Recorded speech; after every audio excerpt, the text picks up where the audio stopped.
I'm Professor Margaret Rogers Van Coops, and I have my show Journey into an Unknown World. And I've been doing this show for over 10 years, actually nearly 12 now, I think.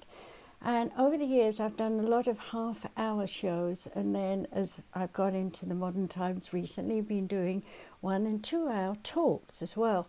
So if you're watching this, I hope you will go back to soundcloud.com/Dr. Margaret Speaks and hear some of those shows that I did so long ago, because I was looking back at them and realizing that there's a lot that's apropos to now, because what you probably didn't know if you were listening to me back when was that I was channeling all those shows. Spirit guides with me, though you'll see me just like I am right now. A lot was going on with me during those years, in transition, in change, traveling the world, teaching many people in different countries. And so I got to experience a great deal of the way people were thinking and feeling. And while I don't want to make my topic today a big issue in terms of the pros and cons or political outlooks and all these things that people talk about right now, what I actually want to talk about is the nature of war. Now, I'd like to channel for you. I've got Cornelius Tacitus, who lived in the Roman times after AD until about 150, I think, approximately. I'm trying to tell you basically how the period of time that he lived. It's not important. He doesn't want to be a big thing about him. He wants this to be about the nature of war. And so I'm going to consciously here channel his words for you so that you will get what the Oneness thinks about us as humans in a state of war. Okay? So all I have to do is take a deep breath and begin, just as I have so many times over the years. When we talk about war, what we believe is that our right to be involved in a war is a necessary thing that we need to do to protect all the things that we have. And throughout time, no matter how long ago you may seek to require information in some way, you will always find that it begins with one-on-one, two people quarreling. What are they quarreling about? Well, it doesn't really matter. But what you do need to understand is that the emotion that they feel within themselves in that moment of having a quarrel is very strong within them. It is a consuming, all-powerful sense of I'm right and you're wrong. And if you do not listen to me, and if you do not follow my requests, then I am ready to grow even more angry. And in that moment, I am beside myself with a need to be violent.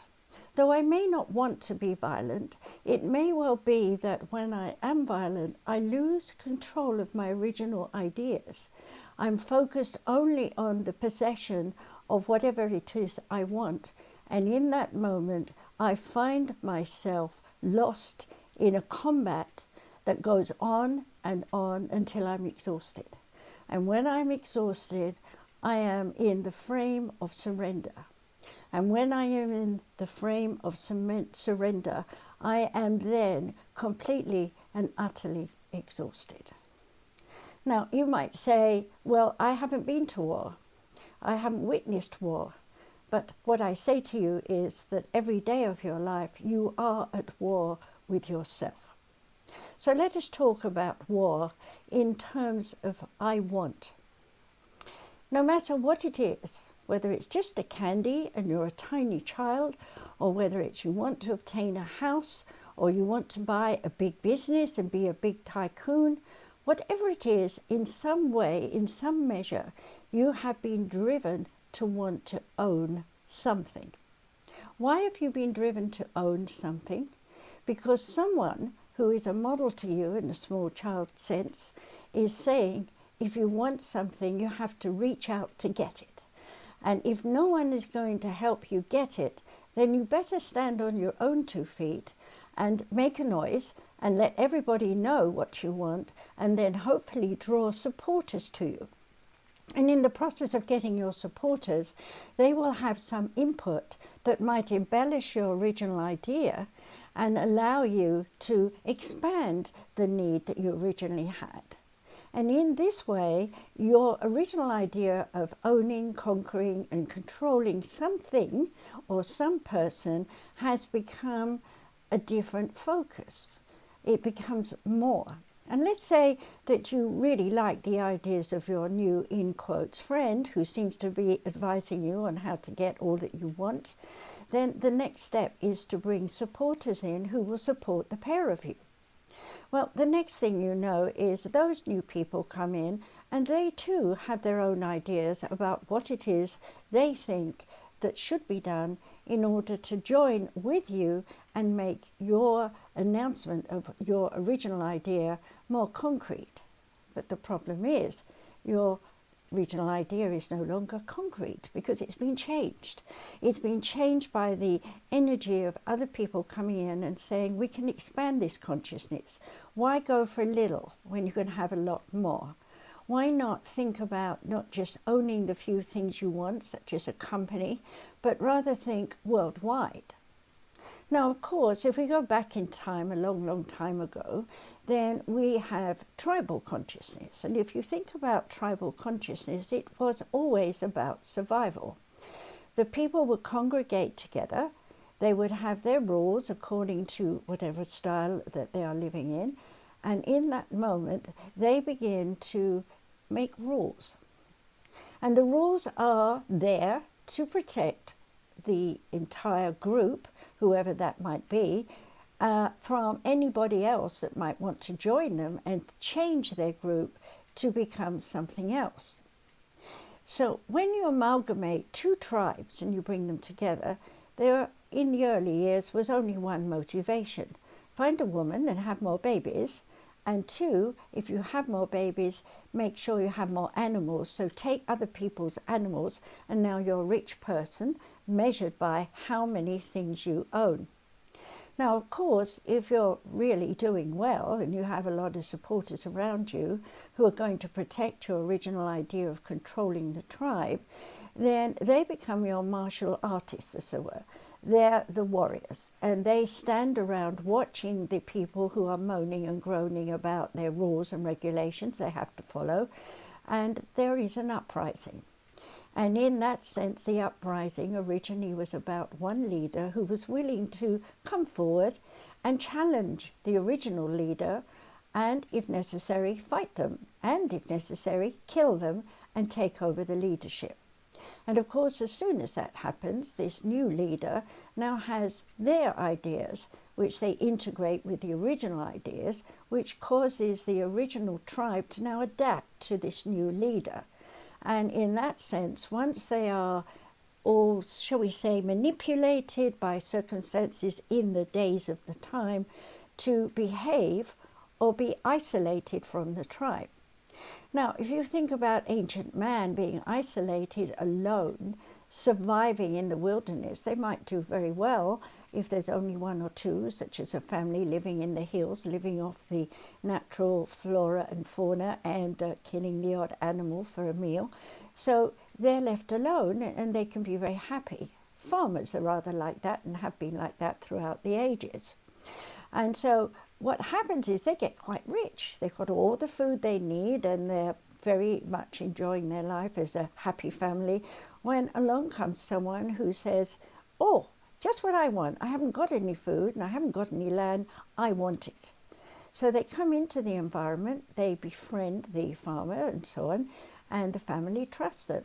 And then one night when everybody's sleeping, this so-called nice person who's joined the family does something bad, like stealing all their stuff and running away with it is mild. But more intentionally, it's probably likely to kill them and then take over the property and run the business themselves. And of course, it's not long before someone else is going to come along and see what they've got and be jealous of that. And they too, in time, will integrate with them, maybe add a few more rules and regulations, come up with a few more ideas about how to run the farm, and they look like they're very supportive. But all the while underneath, they're thinking, if I could get rid of this boss, then I could take over the running of this place. I would now have a place of, shall we say, society's recognition. Something that I want. I want adulation. I want to be adored. I want to be admired for all that I am. So this was a major transition from tribal consciousness into unification of countries. Of course, it took a long time for that to happen. It didn't happen in 2 minutes. But as mankind learned to get in a boat and go out to what might be a flat end of the earth and go over the top, well, it seemed to be a pretty good idea because there is more out there. And even if I die in the act of getting it, I will at least have shown my bravery and my power as a human being. Well, of course, back in those days, it was really defined the roles of individuals. So father was the warrior and mother was the supporter to the warrior, the homekeeper and so on, and the children did all the chores where necessary. So there wasn't a lot about training a child back in those days because, of course, nobody was thinking about learning to read and write. They were still learning how to communicate. Now, here's a very important point to think about. What is communication? If you have two tribes who have different languages, and you have to remember that in ancient times they learned to name things so they could talk. And so if you imagine just in modern times that you were in Italy and someone came up to you and spoke in Italian and told you that they were going to start a big business in your town and you don't understand a word that they're saying, then you might be nodding and agreeing and smiling and looking like you're going to help them until someone comes along and says, this is the enemy. They're going to take your house, they're going to take your land, and they're going to make a lot of money out of what you have, and you'll lose everything. What happens? I want to fight them. I don't want them taking my things. I want to protect my things. So here we have a period in history where belongings were vital to the, shall we say, staunch ideas of society. So the more you own, the more prestige you have. And the more prestige you have, then yes, the more responsibilities you have. So okay, we need to have eyes on everything that's going on. I'll have managers, I'll have organizers, I'll have people who honor me and respect me and allow me to go out into the world privately on my own, protecting me wherever I go so I'm safe. And at the same time, I'm going to rule those people with a firm hand. Sounds good, doesn't it? But you see, the firm hand turns out to be rules and regulations that the so-called helpers and supporters are now beginning to feel that is not necessary, that they've lost their freedom, that they haven't the sense of self to be a leader in some way and show their responsibility in awe of who they are, having the original master of all that is in their world recognize them, pat them on the back, say, well done, thank you so much. But instead of getting that, they were getting, shall we say, small amounts of meal food, small amounts of wages if there was coin, and whatever it was in some way that they were given, they felt they were not appreciated. Now, let me just put that down for a minute, and let's talk about the modern day family. When people get married in this world that you know, they talk about their dreams and their hopes. They talk about making money. They talk about buying a house. They talk about owning a business, and the list could go on and on with toys and things to play with. And ultimately, they work very hard. They employ people who want to work for them because those people want some money too, and they think, okay, I'll do better in life if I support this person. But this person who's trying to make so much is greedy. They're holding on to everything. So instead of giving that person who's really supporting them and helping them a very nice bonus every week or every year or something, whatever it should be in the terms of contract, gets instead, I'm sorry, we had a bad year. I'm only giving you half wages this year. And as a result of that, you will find that you still have a job. So you can still keep working for me. Now, okay, that employee might say, well, gosh, this isn't fair. I've been badly treated. I'm in umbrage here. I will go to this boss and I will tell this boss I'm not working for you. Well, that sounds nice if you have somewhere else to go. But if we take the analogy of the original tribal consciousness, if someone had done that then and said, I'm going to find employment or home or security somewhere else, there was no somewhere else because there weren't so many people on this planet. So you can understand the skirmishes were very small and usually lasted only an hour or two, and everyone picked up their wounded and went away and rethought their thoughts, however they thought in those days, and will come to a conclusion, better to isolate ourselves, better to commandeer this bit of land here and call this our home, which of course led to naming countries. Now, of course, once you start naming something and you're saying it's ours, we're a group of people who are coming together to make sure that this is a very productive place for us all to live and to get something out of it. Well, what happens? Nature brings man and woman together, and nature says, I want this, I want that. I want it this way, I don't want it that way. I need to know that I'm going to be supported, that I'm going to have insights into what's going on in our group so that I know where I fit in, what I'm doing.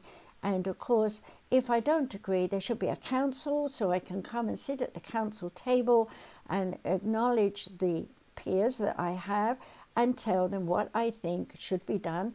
And hopefully they'll listen to me and they'll integrate my idea and we'll all be happy campers. Well, at first it worked. Many thousands of years ago, people did listen to one another and did implement different rules and regulations en masse by the group as they came together. And of course, there were sometimes disagreements, but just like with the Native Americans, they found a way to put their animosity down and smoke the peace pipe. So different cultures over the years, as they evolved, found ways to sit at round tables, shall we say, and discuss whatever they could do that would make the world a better place for all of them to live in. Well, some of the countries, shall we say, now are evolving, and they're developing their ideas about the provider who oversees them. And of course, what better thing to think of than the gods who have come and given us some kind of education. Now, of course, right now in our time, you can see that people are talking about the intervention of aliens. And if we had, shall we say, aliens land on the White House lawn at this time, it would turn your world upside down. Everyone would be saying, I can't look at this world as a safe haven anymore because they're here and they could take over the earth in the same analogy as another tribe could come eons of time ago and take over that land that the particular tribe has because they want to expand their reach and integrate the first tribe into their species, mating and so on, and make themselves a larger group. And then, of course, the idea is a larger group will, in some way, be able to control more. But the thing about more people and more breeding and more integration is more needs. And as you get more needs in a group, they start to look for ways to get more. And of course, it's inevitable that mankind, in the basics of his essence, goes to explore. Where does that come from? Well, it comes from the original idea as, shall we say, a caveman, where father has to go out and kill something and bring home the bacon, as we say today. And so what you can understand is mankind learned eons of time ago to hunt. And so when you come to a modern time that you live in, you go out every day hunting for what you need. Now, whether it's a pair of slippers at Walmart or a new job working for Walmart is neither here or there to everyone else who sees you coming and going. Your priority is to get what you want. And if you don't get what you want, you get angry, you get frustrated in the effort of trying to get it. So again, we come back to the congregation of many. And we will go back in time now to, let's say, the time of invasions under religious consciousness. We know, for example, the Hispanic countries wanted to conquer the unknown territories of the world, and when they did find anything, they took the gold, they took the silver, they took whatever they could find in the name of a god. Now, it doesn't matter whether they were Romans or Greeks or Egyptian. What it was about, we are the supreme race. And as a supreme race, because there's more of us and because we have more of us, we can spend more time integrating new things, learning new things. The culture expanded. And as culture expanded, those tribal consciousness that are eventually faded out in lieu of new ideas and new things to get, to do, to understand a purpose in living life. Hence we move into the idea of something created us. Before that, mankind didn't really think too much about who created them, but they did think about who made the sun come up and who made the moon come up. And we're so grateful we have some light at night because we can see where we're going in the dark. And we're so grateful for the sun during the day because it allows our crops to grow and for us to have a full belly. Well, as time went by, the sun's come up and gone down, and the moon's come up and gone down over eons of time. And here you are today, still admiring the sun and the moon as a deep-seated thing that comes not just from what Mummy and Daddy told you, but is in the string of your DNA throughout all time, going back to the beginning of life. And so every one of you is encoded with the appreciation of this planet Earth and the fact that it exists. Now, when you think about the possibility of a comet shower coming into our atmosphere here on this planet, then you have to realize that there could be one big one that could do a lot of damage. Why do you think that? Because you know through science and technology that there are large holes all over your planet and that your home has been bombarded with these kinds of comets before. And what happens when something of that magnitude happens is everything that was in existence is transformed and changed. And of course, a few things survive. And the survival message here is stand and fight for life. So you move from taking things and being greedy about things to suddenly realizing you have nothing and therefore you need something. Now, if we modernize this into relationships, you've married something, or someone I should say, and you've got some things that you want and you're doing quite well. But all of a sudden you seem to realize that your partner who's supposed to love you unconditionally isn't. And that they have a lot of judgment about how you go about your life, your business, the things that you do. It's complicated by getting materialism. In other words, into your life, you want this, you want that, you want babies, so you have them. And of course, babies cost more things, and you need more things, and you cost more money, and cost and cost and cost at what? Your emotions. And at that time, because you feel so miserable, because you're struggling and trying so hard to keep all those material things, you start to look around you at other people who've got lots of material things and they're not struggling. And not only are they an example of potential for you, but they are also something that you can go and learn from and study with. And so, hey, I'm going to be as good as they are. So you do all that. And then you find after a while, well, I don't have the acumen. I don't have that little extra something that person I'm copying has. I'm jealous of that person. And so I want to take that person down because I can't have someone who's better than me. And anyway, if I had all that money and that business or whatever it is, I would run it differently and I would make even more money. That's an assumption. And of course, assumptions are deeply embedded within any individual because we need to have you assume in order to be motivated to try something new. But let's go back in time again to the Egyptians. And here we'll say, for your information, that the influence of aliens comes and shows new technology. And in that sense, we learn as humans to think of something beyond us. Something coming from the stars is like a god, someone we want to pray to and serve.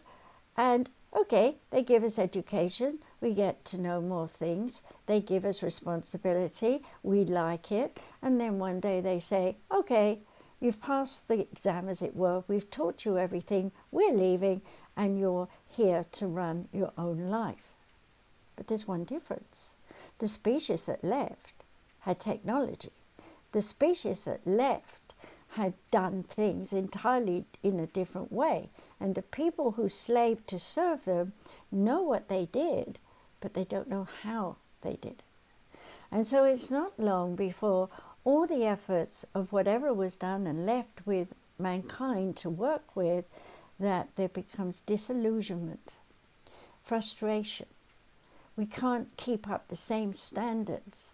We need to organize ourselves. Okay, there's a group over here, they say we can do ABC, and there's a group over here and they're doing XYZ, and we've got to somehow find LMN. What is LMN? We haven't ever heard of it yet. So we start talking, we start integrating, we start arguing, and before we know where we are bonded together in a state of war. I will fight you until I'm dead. I will fight you until I'm dead. And so we're fighting backwards and forwards, and what have we got? Nothing but a locked energy that is justified, rationalized as we need to keep on fighting. Bring that back to a marriage today, and you will see yourself constantly saying to your partner, you always do this and you always do that, and you never think about this and you never think about that, and I'm at war with you even while I'm sleeping in the bed with you. I'm angry, I'm thinking you're letting me down, you're not the person you made out that you were going to be. Well, there's a common thing here we all need to understand, that every single day of our life there is new input coming from outsiders. So let's go back again to small cities rising up in countries, and they've named the country and they're feeling pretty good about themselves. Word has gone by people who want to explore off in a new direction. And what they actually are doing is looking for something better, something that will improve those people they've left behind at home. So these adventurers, they have an instinct, an intuition based from the days of ancient times, long forgotten, no records left, where aliens lived here, and in the living left an understanding that there is always more, and if one reaches out to get more, one accomplishes that, but coming with it is the responsibility of holding on to what you've conquered. So they go off into these far-off places, and they find these far-off places, and these people seem to have a different god or many gods, and they're all happy, and they're integrating, they're pleased to see you, because they've never seen anyone looking like you before. Maybe you're a different color, or you're a different stance, higher, bigger person than some who are smaller. And today we still have that. For example, there are pygmies living in the equator area, and when they first saw a Westerner who was almost twice their height, it was like a giant. Okay, and when I remember talking with Margaret about herself when she was a child, she always used to say, "Why is everybody so big?" And I used to tell her, one day you'll be big too. And she used to say, why can't I be big now? And I used to tell her, because you need time to grow up. Now, this is a very important lesson that we gave her, because everyone on this planet needs time to evolve, to grow. And of course your bodies grow, but while that is going on, you're growing your mind. You're putting more thoughts into your mind. You're putting more emotions into your body, which you store on a cellular, neuromuscular memory level. And so if you put your hand up like this, you might say, I'm going to scratch my eye, but on another level, your brain is saying, I've done this so many times, I'm really thinking I need a break. But you don't know this consciously here. So something has to kick in your body. And at that point, suddenly you're scratching here and you realize you need to go to the bathroom. Now, you do that without even thinking about it, because you've been to the bathroom every day of your life, maybe more than once. And so that has become a habit. Now, if we go back in time to small countries with small towns where people congregate, they, of course, had to build a society that they could live in. Now, if we take the Romans as an example, they worked out how to make bathroom, toilet scenarios and deal with the waste of human products. They learned how to build massive buildings. They learned how to travel on boats and go to other countries and conquer, yes, most of the world at that time. But what they brought to those countries was new information, because they were technology advanced compared with many of the countries that they ended up in. Now, of course, the warriors of those countries would have stood up and said, this is our land, we are going to fight you for it, and in the process of fighting you for it, we will die to save this land. Now think about this.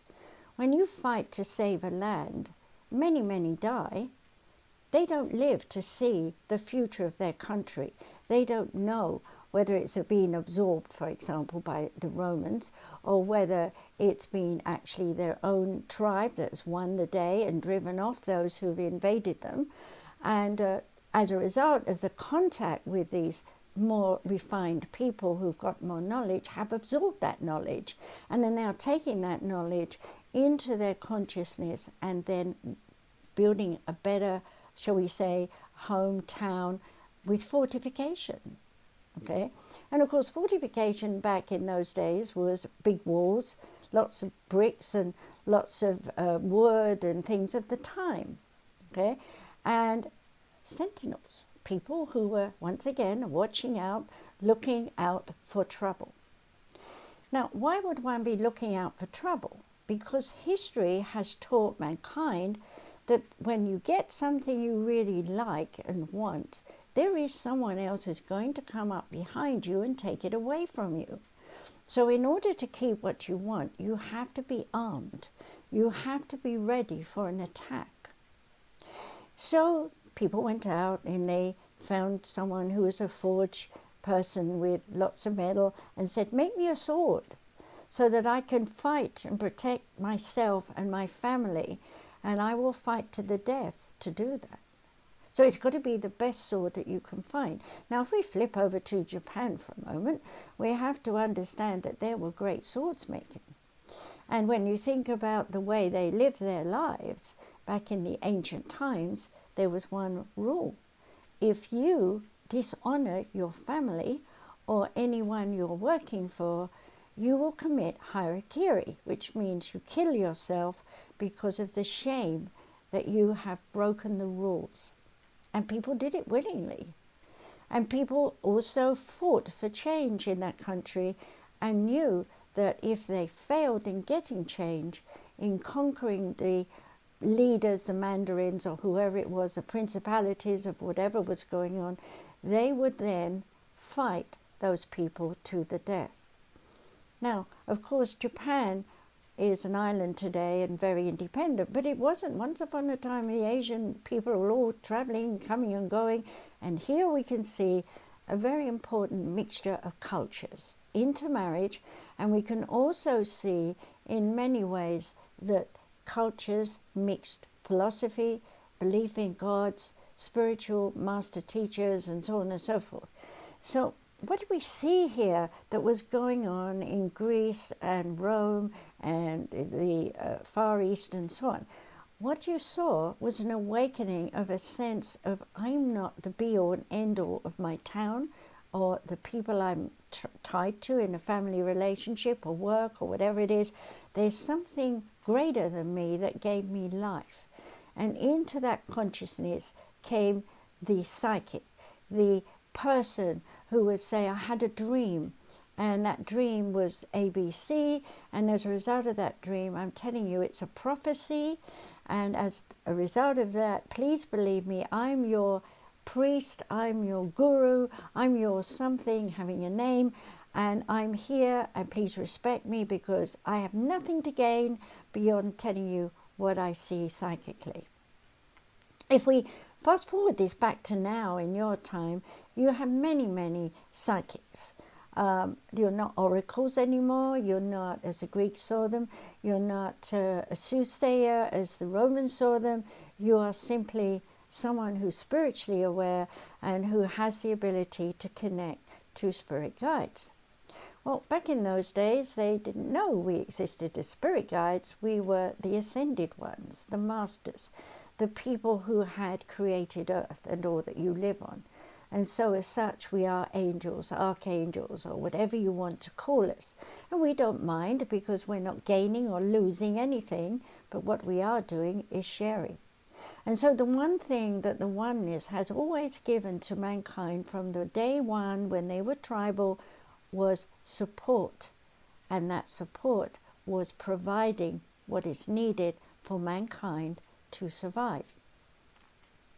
Now, of course, you know, if we have a comet, as we mentioned earlier, hitting the Earth, that would be a shock wave around the Earth, and tidal wave would happen, the Earth would flip over a little bit, water would run everywhere, and a lot of people would drown, and you know about Noah's Ark.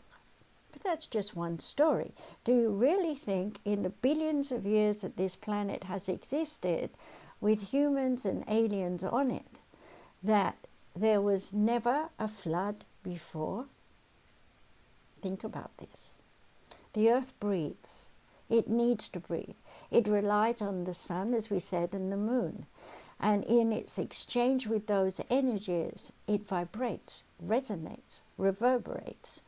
And so when it's doing that, it's a living thing, which is no different from you. Your body is reverberating. You are sending thoughts out when you speak aloud. People hear you. Your aura hits someone else's aura. They feel you.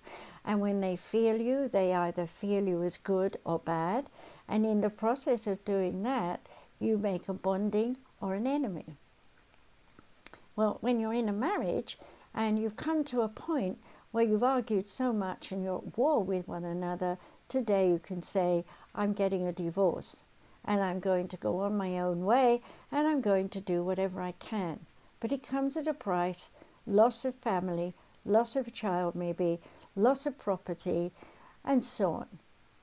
Which is just the same in a way, if you think of it this way, the wife takes all your money and keeps all your kids, or husband takes all the money and keeps the kids, and you're left with nothing as a woman. Either way, what does it say?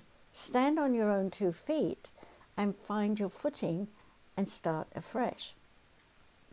Well, to someone that's had a lot of habits and a lot of routines and justified them with constant war energy within self, can amalgamate with others who are also in the same frame of mind. And to modernize it, we will say, imagine that you could bring every single woman that has been divorced, badly treated or something in some way by society together, and then you could do the same with men, and you had them standing in a room which is so big you can't imagine it, but you know, we're just trying to get you to expand your mind here, and they're standing across saying, you hurt me, you did this and you did that, you hurt me back, and we could have a war between men and women in the billions, because there are billions of you. But that would sound a bit ridiculous, wouldn't it? Because in order to have that massive kind of war, you would have to have everybody on one piece of land, all fighting over one piece of land, or one issue, whatever it is, but in one place, to get those 7 billion people together to have a great war. So of course, you're never thinking that will happen. But if we go to the more modern time, where we go back to the First World War and the Second World War, what we see is the world war of men versus women in circumstances across the world in different countries, all brought into the scenario of we must fight against the bad people in order for the good people to win. And in the process of having that, thousands and thousands of people died in the blink of an eye with a bullet. Yes, you see, you're not hand-to-hand battles anymore. You're sending rockets over, and nobody even knows that rocket's coming until it's too late. And you think, well, we won, we conquered. How are you going to learn anything beyond destruction? So what we want to talk to you about is the war within self and how you spread it out to hook other people in. So let's say you're in some business that has property in another country, and that country is uprising in modern times and is misbehaving, shall we say. We won't define it beyond that. Well, everyone that's been doing business with them is now feeling insecure because their business is not making the money they used to make because of this country that is ill at ease, unbalanced, maybe at war with itself. And so suddenly there isn't the income. That is a direct reflection back of invasion, not in the land, but of security, of being able to say, I feel safe. It's just the old issue, but in a new form. So when you think about people who are in separate ideas, so we come back to a little analogy of women all congregating versus men all congregating, we have an uproar of the species. Is the man more dominant or is the woman more dominant in this scenario? Well, we would say they're about equal because they have enough anger collectively to stage a war between them. But that wouldn't serve too much purpose because we'd end up probably only having a few babies born and most of the population of the world would be annihilated.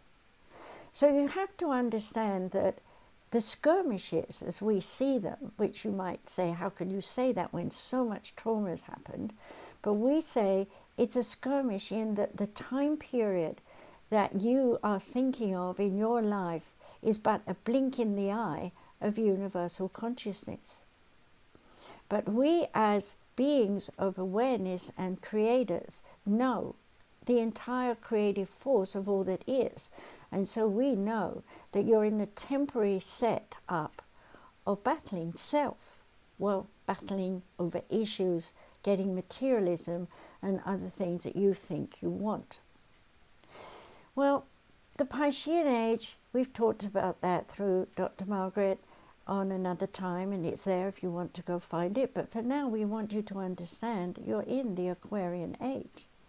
And being in the Aquarian Age means you're working towards peace. Isn't it wonderful that you're realizing that war is not essential? It's taken over 3,500 years of you under the influence of the great Aquarian Age to war amongst yourselves, tribe to tribe, country to country, and world to world. And what have you learned? You've learned pain. You've learned suffering. You've learned loss. You've learned isolation. You've seen death and how horrible it is, and you fear death yourself. You fear death for your family and your friends. You fear death of your business. You fear death of anything that you are knowing you have, because that to you is safety. The minute anyone comes into your environment and disrupts your sense of safety, you are threatened. And the minute you feel threatened, your emotional insecurities stimulate you to fight. So coming back to a marriage, if you're a woman who's being abused by your man because he's always drunk and wants his own way every night, you're being used. You know that. But at first you're afraid to stand up for yourself because you've got children, you've got a roof over your head, he's paying the bills or something like that. And then you start to realize over time that the price of security is too high for the pain that you're suffering. Now, if we go back into the ancient times again, let's now talk about the Crusades, where we've now got religion. And religion is saying, we know there are not many gods, there are only one God, and that one God is supreme. And so we have to go around to all the tribal people that are still thinking there are many gods and tell them, if you don't believe in the one God, we will kill you. We will destroy your country. We will conquer your country in the name of God, and we will establish our religion and make you believe it and follow it. Domination, control, manipulation, loss of life for many, loss of homes for many, loss of a style of the way of living, loss of the beliefs of the old ways of religion and philosophy. It's a transformation, a big one, that everyone wants to resist. However, from the oneness point of view, it's saying you're in a habit, you've been in a routine for thousands of years. It's now time for a new look, a new beginning, a new way to do things. So when you moved into the Aquarian Age, you all embraced a new beginning. And of course, once you embrace that, you're committed to it. So yes, you think of new ideas, you think of new businesses, you think of things you want to do, but you have no experience yet. So it's trial and effort trying to do things. And as you trial and test yourself, you are at war with yourself. Oh, I didn't do that very well. Oh, I should have stayed longer and thought it through a bit more. Oh, so-and-so said they helped me. They didn't turn up. They let me down. The list goes on.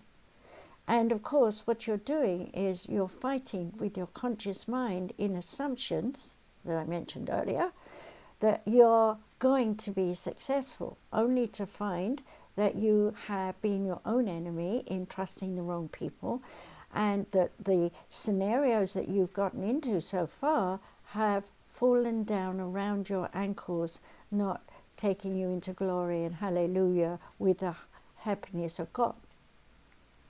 And now you're blaming God, that God didn't support you, didn't provide you with all the things that you need. So over time, philosophy, religions of the world have taught people that no matter how much you pray for God to give you the materialistic things you need, or the peace of heart and mind that you need from the loved one that you're fighting with all the time, what you're not realizing is you're asking for God to change everything around you to make it just the way you want it, so that when you go out and find the people you want, that it will be all according to your style, the things that you want. So let's go back in time to the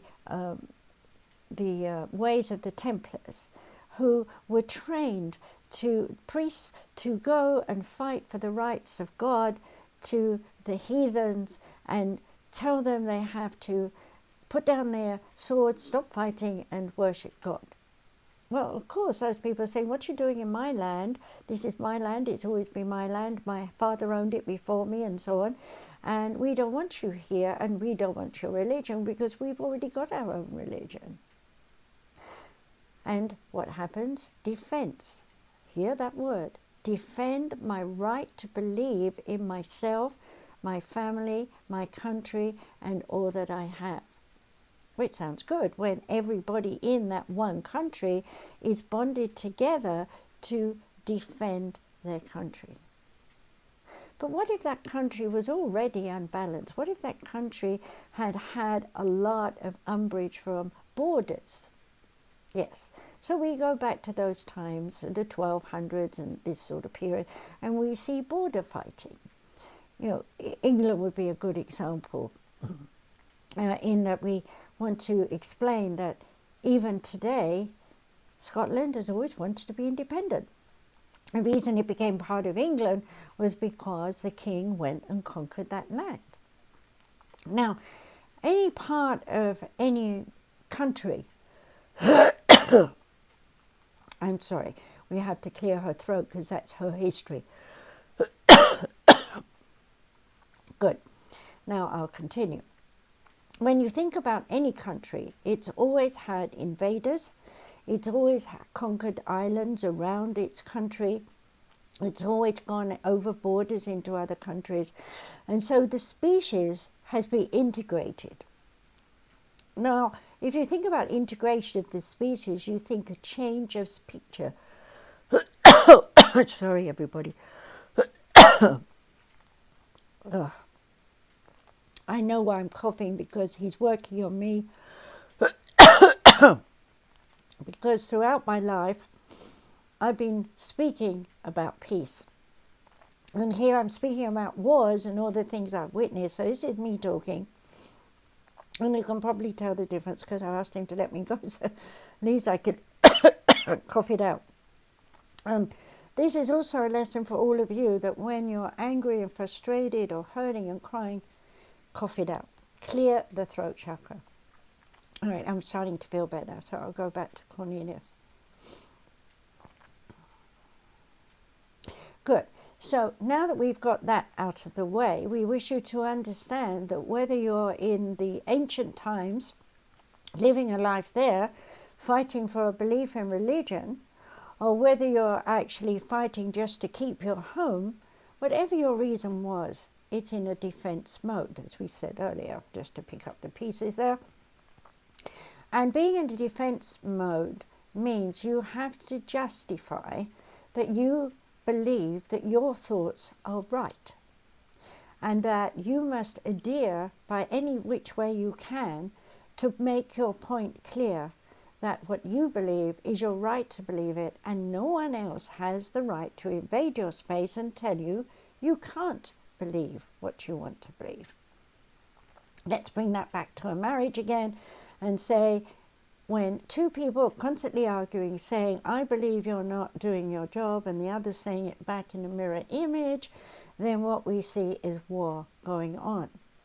And given that no one sees a way to have an arbitrator, go and have a council session and see yourself for who you really are and not for who you think you are, then there might be a change and a marriage could be saved. Well, in the same way, when we think about people invading a country, if we go there with the idea of sharing in a way that the people can understand what we're saying, and talk in the language in the way that they explain themselves, because you have to realize that every language does not have a direct translation.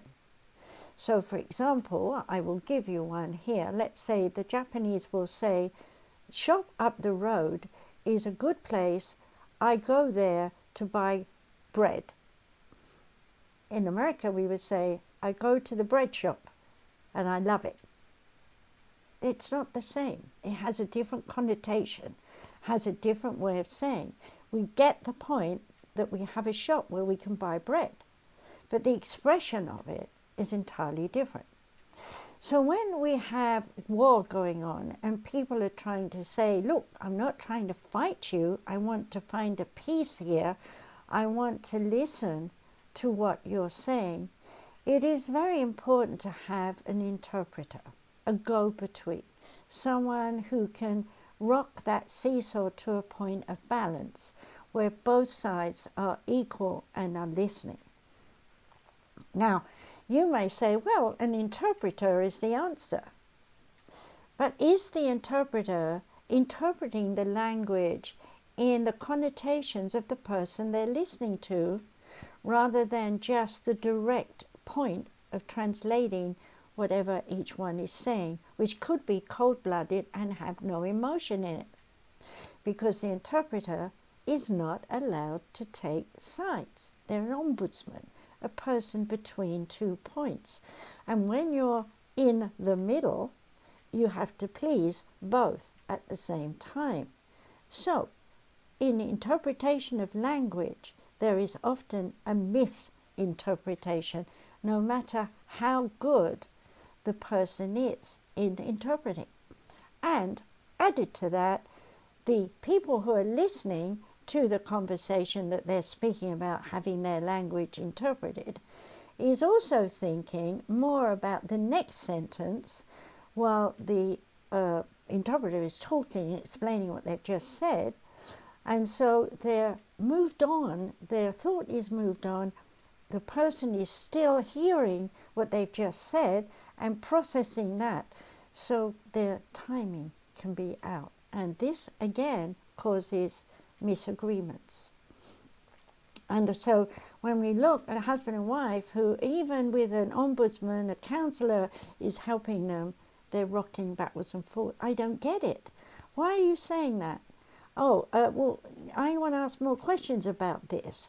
And okay, well, I'll tell you more, but hey, I've only heard the first question answer. I'm still thinking about that, and you'll give me the answer to my third question.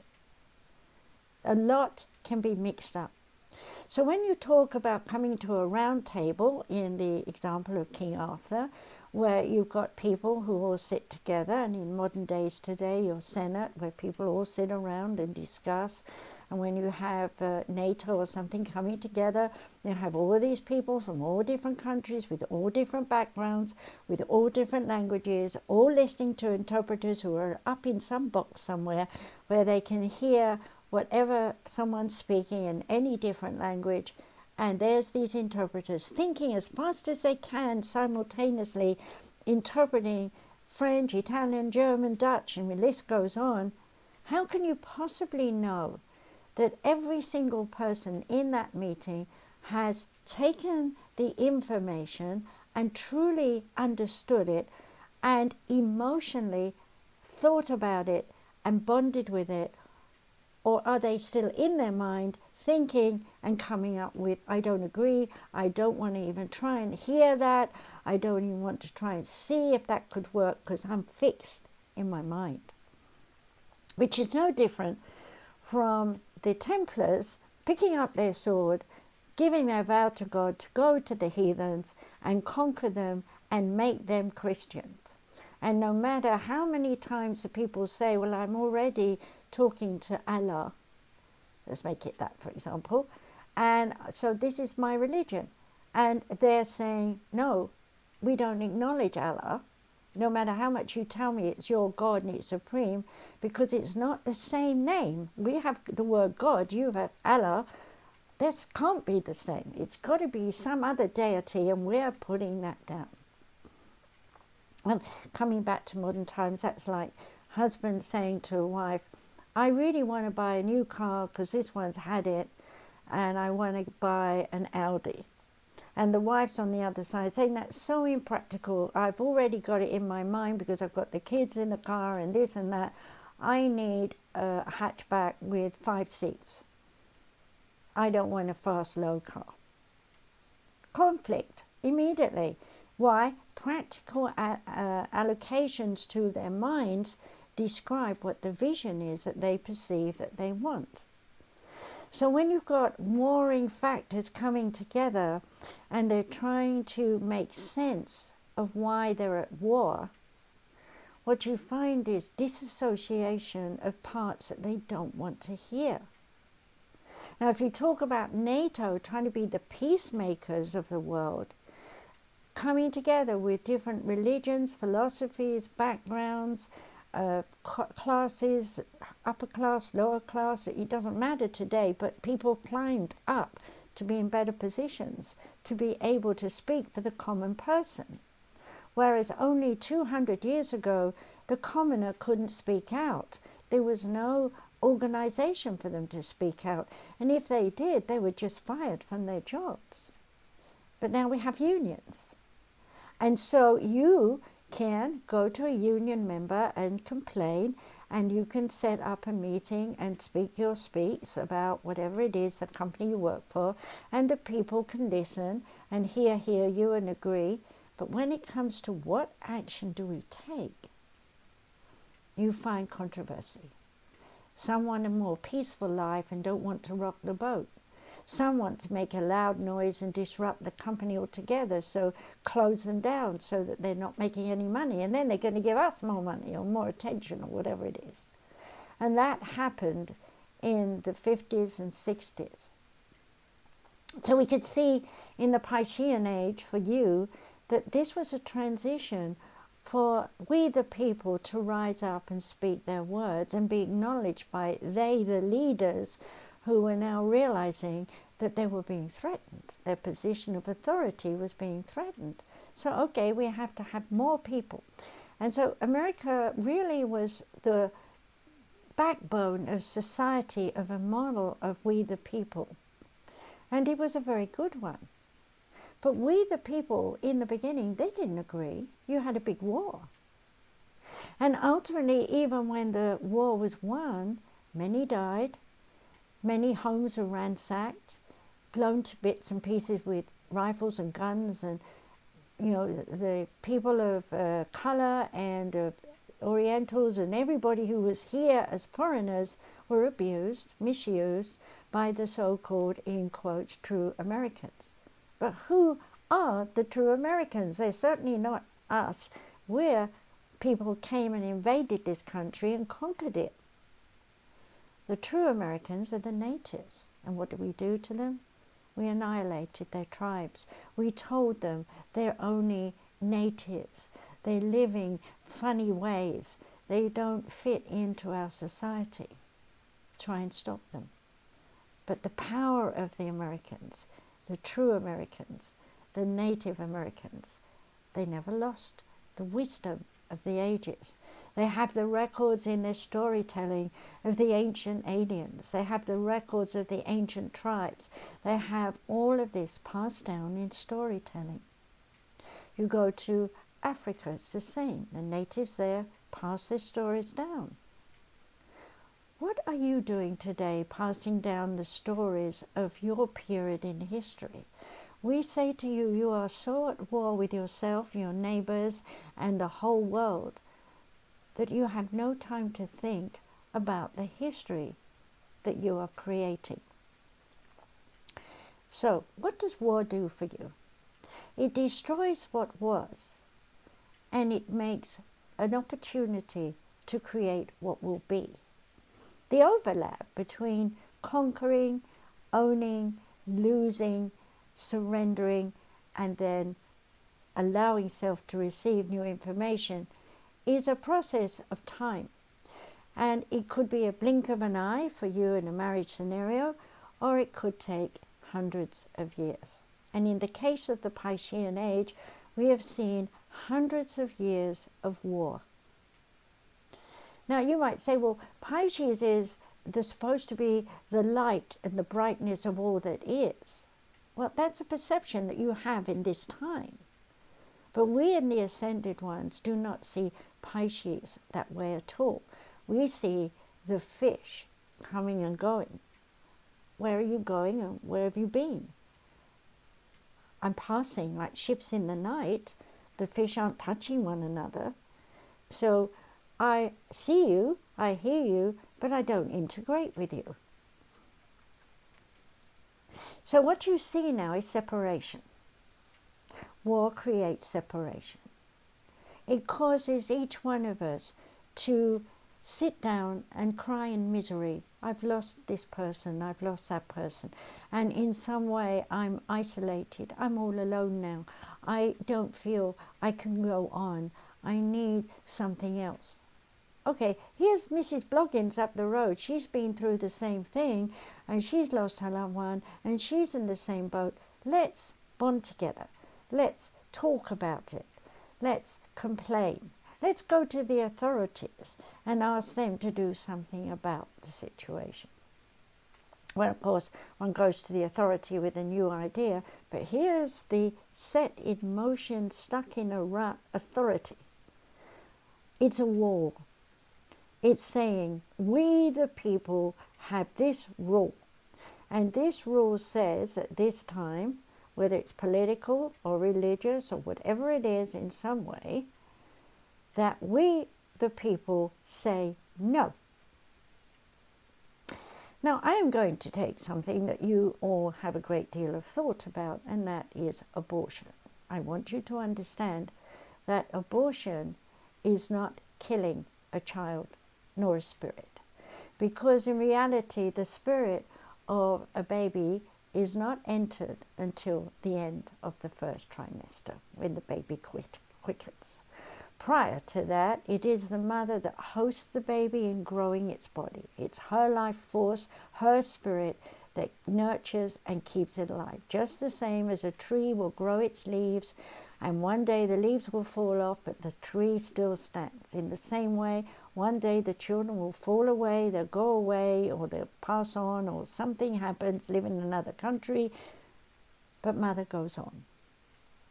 So we want you to understand that we see no violence in the sense of a woman protecting her body, especially if, under the war scenarios, she's been raped. Now, when we talk about rape, throughout eons of time, men have the urge, and when they have the urge, it's a natural thing to want to do the sexual act. But there has to be a stimulation. Everyone smells. They have certain smells at certain times, and you can relate to this to a dog on heat.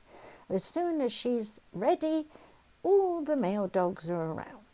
Well, in the same way, when a woman says, I need a husband, I'm ready for love, I'm ready to share myself, a whole bunch of boyfriends turn up who look like they're interested. And of course, some of them only want one thing, their fun and pleasure. And so the woman sets herself up in a war scenario, and hear that, to fight off the abuse that will happen as a result of her being in season, we'll put it that way. And in that sense, she's old enough now to know her body and wants to try and experience it. And hey presto, there's a baby. But she's only 12. Why has she done that at such a young age? Well, she's done it because she's seen it, heard it, talked about it with school friends. And she's also wanting to be equal to everyone else that's done it and seen it and so on. And when we say seen it, looked at the parts of the body that are supposed to be a mystery until the day you get married. Well, that did fine for 200 years ago. There was many a man had to sit on the end of his bed that night and tell his wife what he was going to do to her. He had no idea. Women were not educated to know. And of course, you can imagine it wasn't too hot and loving like you see on movies today for yourself to see and learn. So understand your children are seeing all this. It's displayed for them to see it in movies. And so why not try it? Mummy and Daddy did it. That's after all how they got me. So it must be all right. I can do it too. So we don't need to look at the individual who's fighting Mum and Dad, because in a way that is a war. But what we do need to look at is the war in self that says, I don't know, I must find out something else. And in the process of whether it's finding about your body or finding about your emotions or finding about your thoughts, the sexual activity stimulates that. And if you're being abused, then it from there brings up the rage. And when the rage comes, you are ready to defend yourself and protect yourself and hopefully achieve that end. But ultimately, if you don't, and you are abused, and there is a baby, you have the right to go to someone and say, I can't bring this child into the world because I'm only young, my circumstances are bad, my baby has not got a spirit in it yet, so I can do what I want to do. Now, let's bring this to another level of awareness. Let's say that you are actually planning to have that baby, and so the spirit comes into that body, and suddenly at 6 months, the baby leaves, the spirit's left the body. You're left to get a child out of your womb that is no longer going to be a substance for life. Okay? You might say, how can this happen to me? I must have done something wrong. I ate the wrong foods. I meant to be a mother, and now I feel so miserable because I've lost all that. We will say to you that when the Spirit came into your body and lived in your body for those next 3 months, you were given a present by that Spirit of a change, a transition in your emotional and mental states of awareness. And by leaving you, they are leaving you to process that and to see the lessons and the values and appreciations of those lessons. Now let's go back to war and say, when two major organized, whoever they are, warriors come together and fight a battle, after the battle is done, there is a process of grieving. There is a process of asking why we didn't win or why we did win, but now we've got an eyesore to pick up the pieces and make this land work, so it's costing us a fortune. Why did we start this war in the first place? Well, it's the same lesson as a woman being raped or choosing to get rid of a baby or losing a baby before full term in some way. It's a loss. It's no different from anything else that you own. The difference between a property versus a human being is that a human being, when born, gives you love back.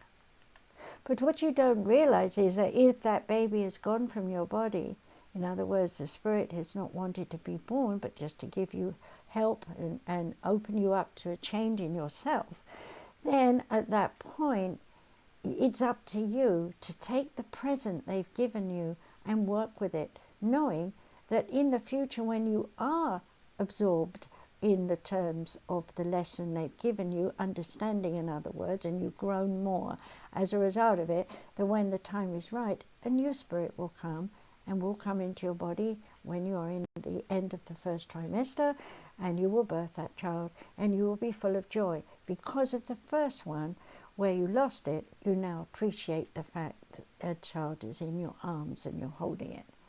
So in the same way, when we go to a war scenario and we grieve on all that we've been through, fighting for the rights of individuals, there comes a time when you learn by the process, and in learning, instead of destroy, go to lands as people who are teachers.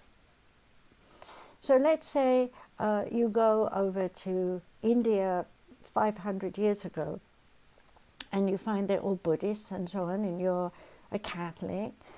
You go and you try and tell them, hey, Jesus is the one, and why are you talking about Buddha? Buddha is just a hearsay. I've never heard of it, so and so. You would not be accepted. You'd be shooed out of the place because you're not honoring their beliefs.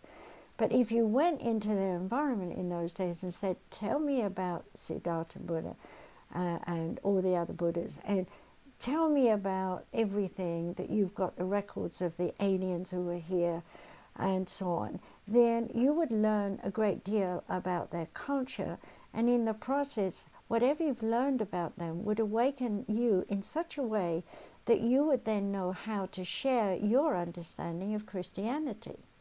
So then there would be a blending and a bonding of respect for one another and your religions and your philosophy, and in that you will be calmly at peace with side-by-side attitudes, accepting that all is well. Now, if we move into Israel and all the things that are going on at the temple wall, we've got people on one side saying their prayers, and we've got people on the other side of the wall saying their prayers.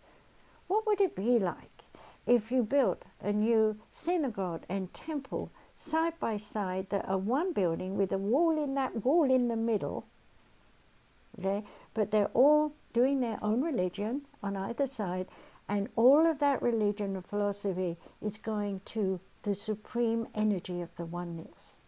Wouldn't it be interesting to see how acceptance of all that is in the oneness would come down in the form of new supporters, new people who would help the world to be at peace instead of fighting? Well, that's what we hope will happen in the Aquarian Age. But we are now talking about war. And so we're going back now to the First World War, which we want you to understand was the most bloodiest, dirtiest, creepiest war of all wars, because they only had rifles and grenades, and what they called tanks were really tin boxes with a gun and a bullet. Okay, so what were they doing out there in the Maginot Line, which was an imagination line, when they were fighting, and then they'd stop, then they'd fight, and then they'd stop. The weather was bad, the mud was bad, the world was bad, and yet they were still fighting. What were they fighting for? What did they believe in? Who were their leaders? Did their leaders say the right things? Well, if you were to be interested in history and you were to go and read about it, you would learn that the leaders on either side and the supporters of the leaders were stimulated by the honesty of truth and the justice of all that is to harmonize mankind in that war. To not fight, they said, ever again. Ever, ever again. Wasn't that a wonderful belief? Well, it didn't last very long, did it? Because the war finished in 1919, and by the year 1939, World War II. A rerun. For a different reason, from a different person starting up. But why would that happen?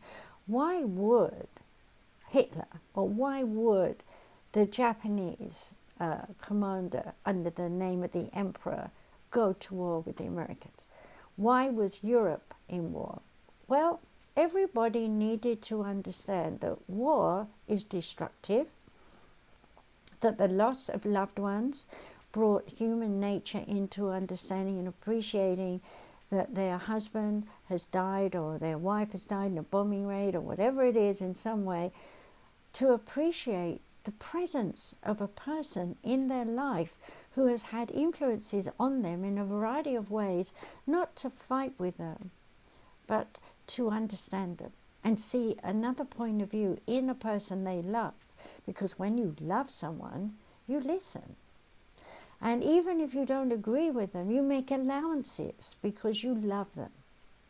And in the making of allowances, you adapt in yourself to make allowances for changes to happen in you and in your partner.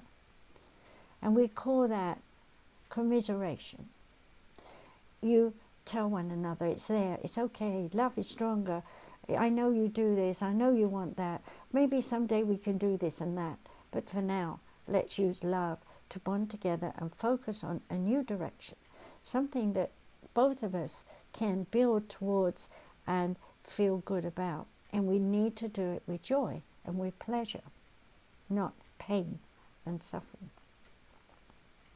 Now, if we go back to World War II, what we see is a tremendous amount of death yet again. And so we had a lot of people bereaved and looking at their losses and so on. But there was something different this time, because what happened was the women rose up to fill the gaps that the men left. And in the process ran the factories, ran the countries that they were living in. So when the men came back, the men were weary, they were tired, they were exhausted. So the women carried on for a bit until the men found they had no status. And so all over Europe, there were people who were saying, the women do the jobs better than the men. Now, can you imagine you're a man coming back from the war and you've done all these things and, the women have no idea how much you suffered and so on. And you on the other side have no idea how much your wife suffered while she was under the bombing and whatever. Okay, terrible time. And after it was all done, each country in Europe had to define new standards, new rules, new regulations. New people came up who wanted to be leaders. New status of leaders meant new ways of doing business. And new ways of doing business meant new rules and new values on money and so on and so forth. And suddenly politics became more powerful across the world than it had ever been before. We, the people, were ruling our countries, and the countries were fighting the upper echelon. We don't want change, they were saying. We've always had kings and queens. We don't want this and we don't want that. And the people underneath, who are the commoners, are saying, but we, the people, we want freedom of expression. We don't mind having a king or queen as long as you don't take all the money and don't spend it, and so on and so on. And we watched this and watched this. And we saw complaining. We saw judgment. We saw aggression. We saw battles for new ways of living, which we will not mention too much because we're sure you all understand, because it's your time. And so then everything seems to be building up again. You're recovering from World War II, and then Vietnam happens for America. A useless battle, we will say. You may not want to hear that, but think about all the rabbits going down all the holes, and you know that every farmland is swarming with rabbits. What can you do? You can gas them to death.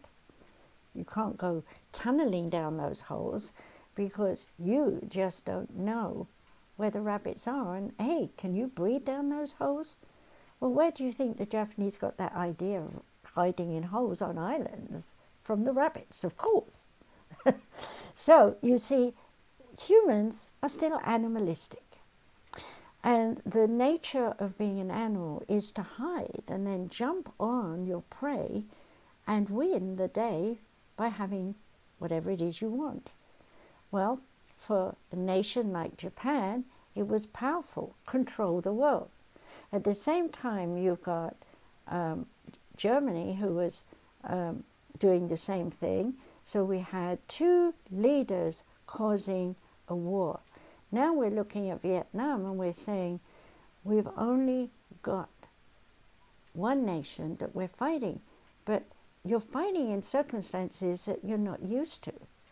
So it's, how can you win a war in bushes and sweaty weather and whatever you were going through in those times? And how long did it take we, the British, American, and whoever else was out there, people, to say, enough? What are we fighting for? These people in Vietnam are never going to give up. But look what happened. You learned to separate the country, north and south, and even today, the north is still superior. Why? Because it's a living, walking example to all the peoples of the earth, that if you allow one part to be what it wants to be and another part to be what it wants to be, ultimately there is recognition of the different scenarios that are available for mankind to choose.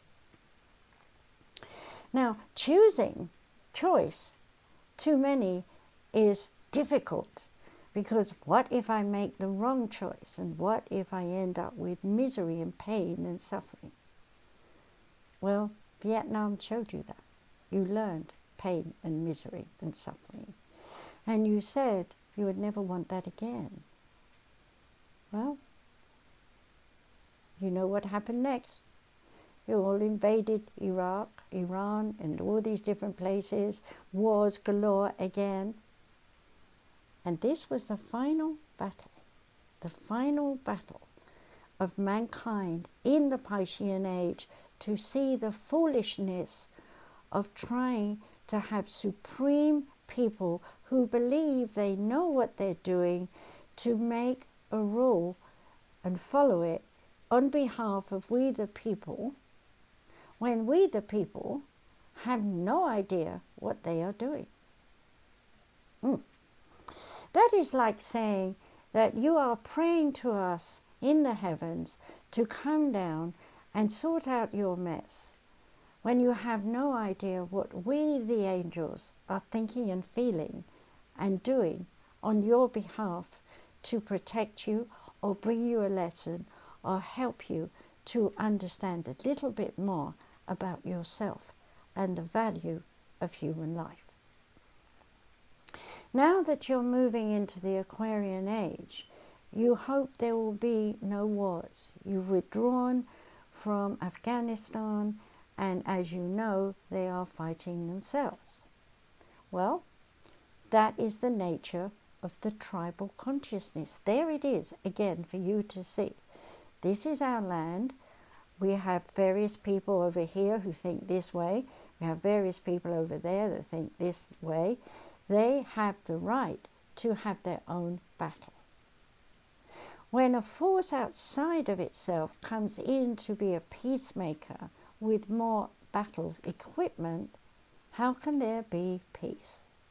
So the drama that you have seen in Afghanistan and the other surrounding countries has been to teach all the peoples of the world that trying to control and be the policeman of all nations will never work. Why? Because each country has their stock source of history. And that stock source of history is the meat upon which they believe their land is belonging to them. Now, of course, you all know that you can own acres and acres of land, and when you die, you can't take it with you, so why are you fighting to keep it? We say to you that when you have land, appreciate it. Again, we bring you back to the Native Americans and the black people of Africa and of other countries. We won't go into all of them, but you will see them and know them if you look for them, who are the peacemakers of this world. They keep their nose to themselves. They keep their rules and regulations to themselves, and they are their own policemen. And they also appreciate the land that they walk on. Now, if you go to Australia, you'll find the ancient people there who are very ancient, and they know and they carry the stories, as we said earlier. And they have never allowed the white people to take away their heritage. And why was that possible? Because the white people went there to escape their own country, and they didn't want the rules of the white people in England. So they made new rules. They made rules that integrated with the natives.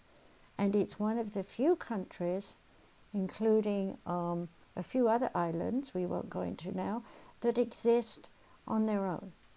They have found a way to be in peace in their own space. And they are living examples that the rest of the world has to learn. The one thing that I would like to end my talk with you about is America the Great, the beautiful. You all talk about this, but daily you don't look out the window and say, beautiful place. Instead, you look out the window and go, oh God, it's raining and I have to take an umbrella. Or it's too hot, I don't need to go out now, I'll stay home. Where is the joy in living your life? How artistic, creative, inventive are you? If you spend so much time trying to make money, how can you play? If you spend so much time staring at a screen, how can you explore other people and other circumstances? Instead, you sit on your sofas, you listen to news, and you say, I believe this or I don't. And then what happens? You meet a friend and you talk about what you've heard on the news. And you say, I believe it, and the other says, I don't, and you argue. So America is not in peace right now. America is in discord. All these wars, all these things you thought to go out and save the world has indeed brought you back to this time now to understand that America should learn to be the first to rebuild their infrastructure as a model, and to learn to accept all peoples living in your country as equal. Until you learn that, you are in controversy, you are in restriction, and there is no model for the rest of the world. You have taught the world to be at war. You have taught the world that you have a loud voice, but no one's listening. I'm speaking the truth to you. You need to hear this from us. For we know that until you find the inner peace within yourself, we know that until you find the joy of relationships in one another, we know that until you accept and acknowledge all religions are equal in the eyes of all that is in the oneness, none are greater or better or super than another. They are means to knowing your own spirit, and that is all. And if it takes being a Catholic to find the spirit within you, fine. And if it takes to be a Jew to find the spirit within you, fine. We have no umbrage. We have no judgment about your faith. So stop judging it. Stop trying to be an angel in the eyes of God. Put down your warring self. Open up your eyes to the views that you can see that daily you never look at. Acknowledge your surroundings. Appreciate the trash man who takes it away for you so that you don't have to think about it. Appreciate the gardener who makes the beautiful park that you can go and sit in and enjoy a sunny day, who's kept it so nice that you appreciate sitting on the grass with a picnic. Appreciate the politicians who stand and tell you they're trying to bring laws, new rules to the country. But don't be ignorant of it. For if you do not listen to their talks and switch off the TV or go to a movie instead, how will you know what they're trying to pitch on behalf of you, we the people? Another thing we say, do not listen to gossip. Hearsay is always underwritten in lies. You are living now in a time of war again. It is not a war of guns. It is a war of nature. There are people out there who are conning you, saying, I know you want more money. I'll give you more money if you spend more money with me in the beginning. You've had 10 years of this, and yet you still invest in someone's idea that will make you a millionaire. Well, what would it be like to be a millionaire? Will you just sit on your back and take time out to rest for a while? Might be good, but how long before you're bored? Because you see, the human nature needs growth, and growth only comes when you allow yourself to see you need to grow more. And that growth is not materially, it's spiritually. And when you allow yourself to connect with the oneness and be inspired by your psyche to feel us, your spirit guides, guardian angels, or God, whatever you want to call us, we don't mind.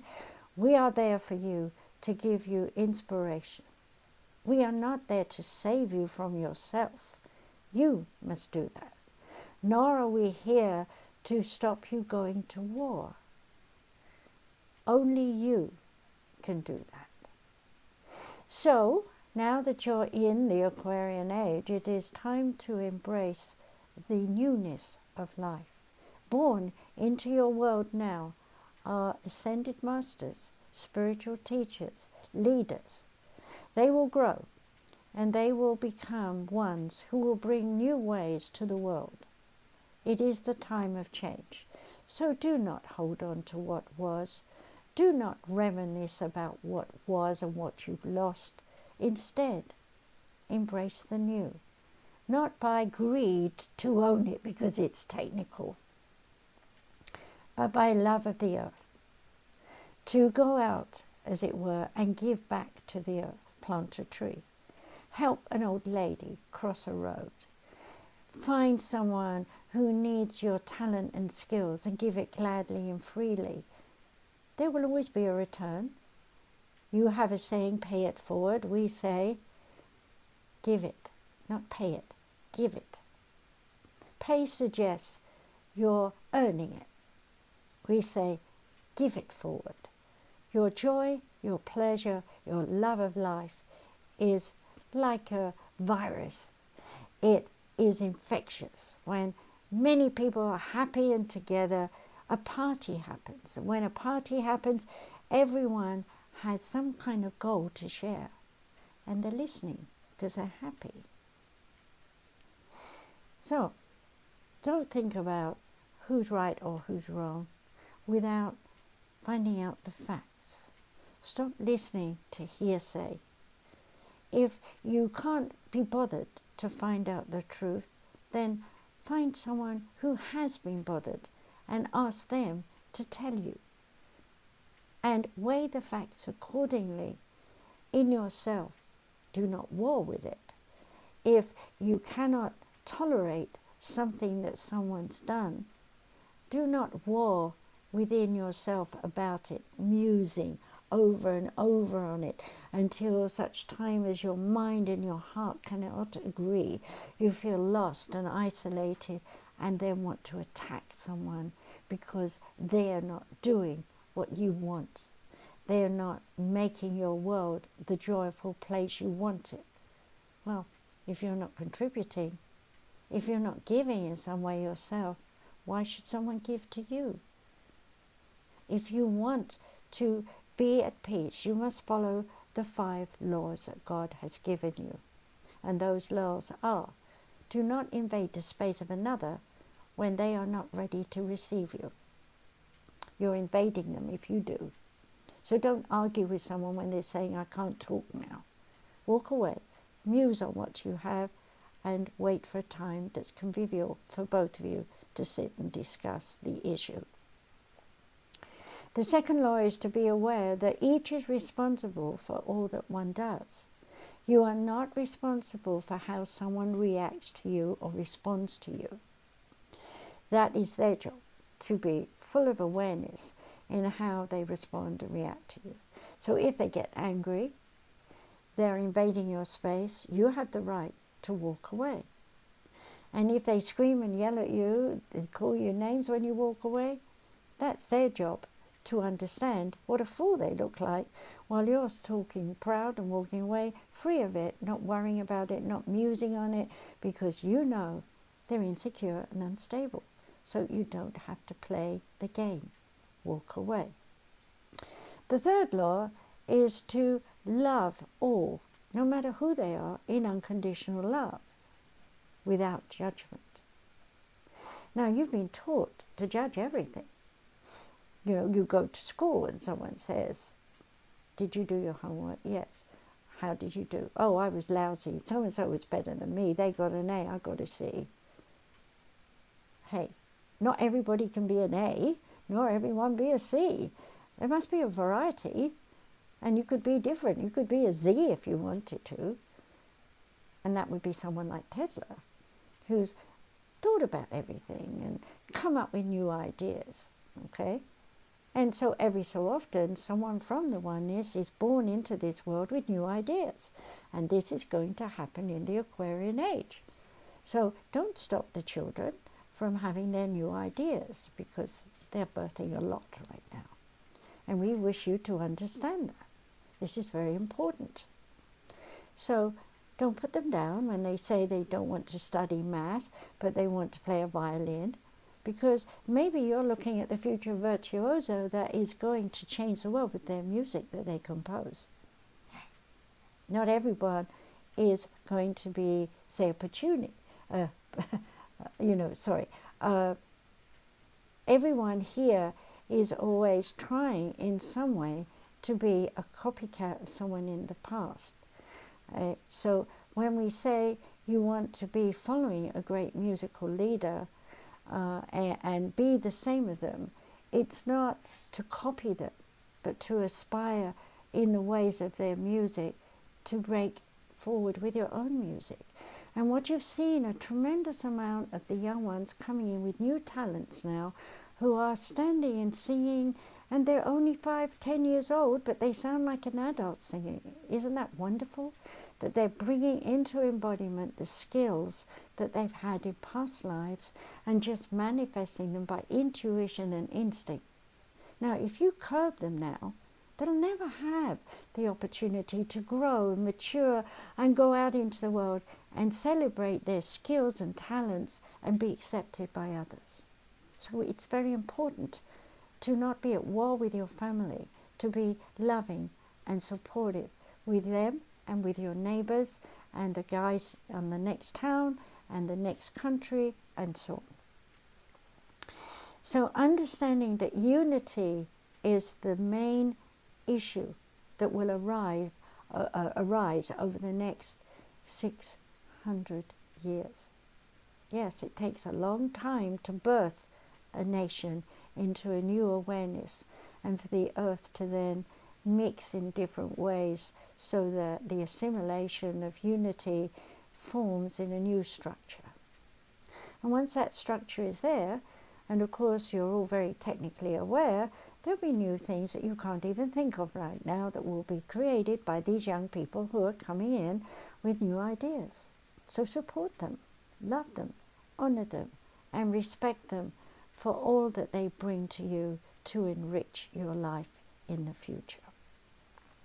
And if you're one of the older folks who knows that you may not be here so long, be kind to the young ones. Yes, you can tell them your stories. No one's saying don't. History is always important because it tells people where we've been and where we will go in the future. I know, because if I hadn't have written all about Rome, you wouldn't know about Rome today. Though when I wrote it, I didn't know it would survive. But I hoped it would, and it did. And so I say to you, each one of you may think that what you do today will be lost tomorrow. But word of mouth stays in the minds and hearts of many. So speak up. Use your technology to speak to people and to tell them what you think and what you feel and what you want to see in the future. Now, you may never live to see it, but those who listen to you may well carry your words forward and go on being inspired by you to actually break forward an idea and manifest your dream, but perhaps in a new form that you would never have thought of, because you're of the old and they're of the new. So I've given you a long talk. I've deliberately done this because I'm very aware of the fact that the warring America is about to learn to turn inward, as Red Cloud said so many years ago through this medium, that America should be proud to be the first to rebuild their own country and not interfere with the nations of others. That's what a real, true American feels. So I want you please now to rethink your future. Having listened to this, please share it to anyone you think might want to hear it. For each one of you is a messenger, and the messenger is always well greeted with a nice cup of tea and a cake. So don't be afraid to go forward and tell people what you have, because you are the voice of America. And being the voice of America, when many are joined together, change happens. And we know that change will happen slowly at first. People will fall away. Their ideas may sound fantastic, but you're not ready for them, are you? So sometimes you have to have an introduction, muse on it, toss it aside, pull it apart. That's normal, that's your nature. You will always do that. But in the process of exploring, as we said earlier in the beginning, as just simple tribes going from one place to another, it's still in your nature. You will explore. And when you explore, you will bring forth better things because you've learned something about yourself. And when you learn something about yourself, you feel more confident. And when you're more confident, you're at ease. And when you're at ease, you're able to be with your neighbor and muse. And when you muse together, you develop new ideas that lead to creation of a whole new realm that you live in. And so on that note, I want to say to you that I'm so pleased that Margaret has allowed me to be channeling this to you. And I want you to understand that your idea that a woman or man who is a medium has to be asleep is not necessary if we want to speak through you. Why? Because the world has changed. 200 years ago, a medium had to be asleep so that we could control the body, surrendering, in other words, to the God force and to all that is in trust. Now we say to you, with the new generations arriving, that trust is already embedded within their coding, and that they will be able to consciously be awake and channel our words to one another. That is a new world for us to work with you all, and we are looking forward to it. So do not be afraid of us, for we are gentle and kind and loving. And though the dark force is amongst you, it always has been and always will be, it is the very anchor of growth. For without the not knowing, the darkness of wondering and hoping and praying and surviving, you would not be motivated to go forth and find and learn and master and become a member of the human race who will, in all your glory, appreciate life on earth. So thank you for listening to me. I am Cornelius Tacitus, born in 62 AD. You could search me, and I am glad to be with you. And if you call my name, I will come, for I am much more than just that life. But for now, I'm mode in that. I choose to be in that mode for you. And so I say to you, I have the experience in that life of the conquering of Rome and the ways of Rome and the falling of Rome. And so I say to you, I am experienced in that. And this is why I come to you today to give you this message, to say clearly, war not in yourself or with your family or with your neighbor or with your nation or with other nations. Put down the fighting glove and offer your open hand of love. Blessings.